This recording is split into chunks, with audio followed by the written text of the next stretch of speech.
আজি সদৌ অসম ছাত্ৰ সন্থাৰ এক কাৰ্যনিৰ্বাহক সভা গুৱাহাটী বিশ্ববিদ্যালয়ত অনুষ্ঠিত হয়। উক্ত সভাত কা আন্দোলনৰ বিষয়ে বিশদভাৱে আলোচনা কৰা হয়। চৰকাৰে লোৱা দমনমূলক নীতিক তীব্ৰ সমালোচনা। আৰক্ষীয়ে আসুৰ সদস্যক আন্দোলন নকৰিবলৈ বন্ধত চহী কৰোৱাৰ অভিযোগ। কা বিৰোধী আন্দোলন ৰাজপথ আৰু আইনী প্ৰক্ৰিয়া অব্যাহত থাকিব বুলি পুনৰ সকিয়নি চৰকাৰক। CC2 6 জনগোষ্ঠীয় সংগঠনকে ধৰি 30টা জনগোষ্ঠীয় সংগঠন আসু 30 জনগোষ্ঠীয় সংগঠন আমি কৈ আছোঁ যে আমি অসম আৰু উত্তৰাঞ্চলৰ জনসাধাৰণে কা মনা নাই, কা আমি নামানো। আৰু উত্তৰাঞ্চল ছাত্ৰ সংগঠন নেচৰ ফালৰ পৰা স্পষ্ট কৰি কোৱা হৈছে যে আমি উত্তৰাঞ্চলৰ খিলঞ্জীয়া মানুহে আমি কা আমি মনা নাই, কা আমি নামানো, এখন খিলঞ্জীয়া বিৰোধী এই গোটেই প্ৰস্তুতি চলাইছে। কিন্তু এইখিনি সময়ত আমি দেখিছোঁ যে অসম চৰকাৰে আমাৰ সদৌ অসম ছাত্ৰ সন্থাৰ অসমৰ বিভিন্ন প্ৰান্তত আমাৰ সদস্য বিষয়ববীয়াসকলক ভাবুকি দিছে, আন্দোলন নকৰিবলৈ লিখি দিবলৈ তেওঁলোকক হেঁচা দিছে, আন্দোলন নকৰিবলৈ কৈছে। কিন্তু আমি অসম চৰকাৰক স্পষ্টভাৱে কঠোৰভাৱে সকীয়াই দিব খুজিছোঁ যে আমাৰ অহিংস গণতান্ত্ৰিক আন্দোলনৰ ওপৰত দমন নচলে। কাৰণ ছাত্ৰ সন্থাই দমন ভাবুকিক আমি ভয় দেখাওঁ আৰু দমন আৰু ভাবুকি যিমানেই নচলাওক কিয় আমাক পৰিচিত কৰিব নোৱাৰিব। আমি অহিংস আৰু শান্তিপূৰ্ণ গণতান্ত্ৰিকভাৱে আমি আন্দোলন আগবঢ়াম আৰু আমি আইনগত যুঁজু চলাম।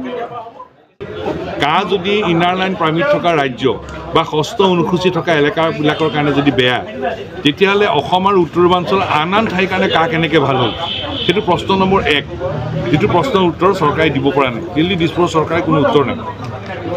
দ্বিতীয় কথাটো হ'ল যে আটাইতকৈ ক্ষতিগ্ৰস্ত কোন হৈছে? অসম হৈছে। কাৰণ এতিয়া কা ক'ত নাই উত্তৰাঞ্চলৰ? 4খন ৰাজ্যত নাই, মিজোৰামত নাই, নাগালেণ্ডত নাই, অৰুণাচলত নাই, মণিপুৰত নাই, 4খন ৰাজ্যত নাই। আৰু ক'ত নাই? মেঘালয় 98% নাই ষষ্ঠ অনুসূচী, ত্ৰিপুৰাৰ 60% ষষ্ঠ অনুসূচী নাই, অসমত BTR এলেকাৰ জিলাখনত নাই, আৰু কাৰ্বি আংলং, পশ্চিম কাৰ্বি আংলং, ডিমা হাছাও নাই। তাৰ বাহিৰে শদিয়াৰ পৰা ধুবুৰীলৈ গোটেই অসমত কা। আটাইতকৈ ক্ষতিগ্ৰস্ত কোন হৈছে? অসম হৈছে। গতিকে এইটো চূড়ান্ত অন্যায়, আৰু এই চূড়ান্ত অন্যায়ৰ আমি কেতিয়াও মানি নলওঁ। আৰু সেইকাৰণে এই প্ৰশ্নবিলাকৰ উত্তৰ দিল্লী দিছপুৰৰ চৰকাৰে আমাক দিব পৰা নাই।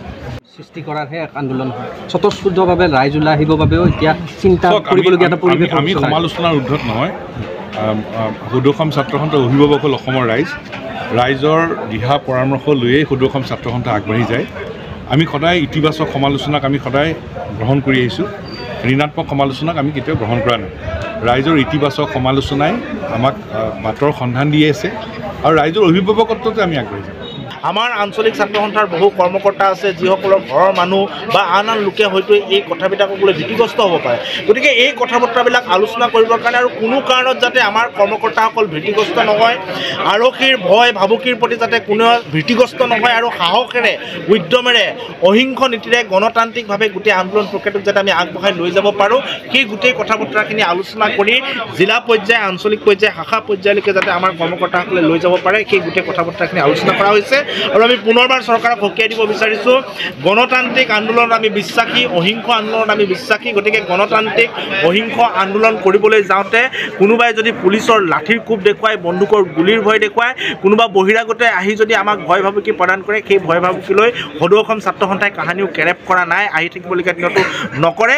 আদালতত সদৌ অসম ছাত্ৰ সন্থাৰ আবেদনখনক মুখ্য আবেদন হিচাপে লৈ উত্তৰ পূৰ্বাঞ্চলৰ পৰা আবেদন কৰা 53খন আবেদনৰ সুকীয়া শুনানি আয়োজন কৰিবৰ কাৰণে আদালতে মন্তব্য প্ৰকাশ কৰিছে, সন্মতি প্ৰকাশ কৰিছে। সমগ্ৰ দেশত 247খন আবেদন আৰু অসম উত্তৰ পূৰ্বাঞ্চলৰ পৰা 53খন, তাৰে 50খন অসমৰে।